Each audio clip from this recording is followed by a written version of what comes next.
Alors, l'application Tesla laisse entendre que le modèle Y fabriqué à Austin dispose d'une batterie de 50 kWh, ce qui suggère que le 4680 est plus efficace que prévu. Tiens donc. Alors, 50 kWh, c'est pas beaucoup quand même. Lorsque la cellule 4680 a été dévoilée pour la première fois, Tesla a déclaré qu'elle fournirait 16% d'autonomie en plus que la cellule de 1170, lorsque l'autonomie était de 449 km. D'une batterie d'environ 65 kWh supposée mais non confirmée pour le modèle Y fabriqué à Austin. Sur la base de ce que l'application mobile Tesla affiche pour la nouvelle variante, nous avons peut-être sous-estimé Tesla et la batterie pourraient être encore plus efficaces que ce qu'elle a annoncé à l'origine.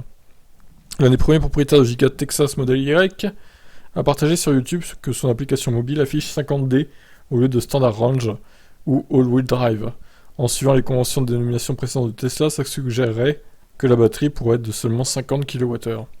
Ça signifie que si Tesla utilisait la même taille de batterie que la variante long range, elle obtiendrait 672 km au lieu de 531 que les cellules de 1170 fournissent actuellement, soit environ 25% d'autonomie en plus.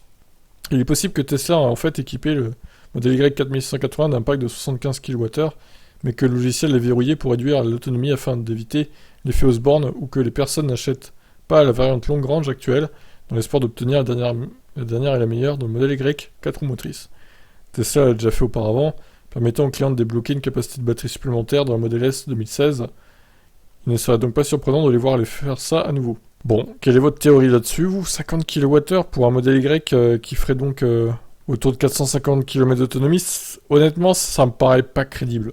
Ça voudrait dire que la conso est vraiment très faible, et vu la taille de l'engin, honnêtement, j'y crois pas trop. Mais bon, pourquoi pas, hein, peut-être. Hein. Vous en pensez quoi, vous? Ciao.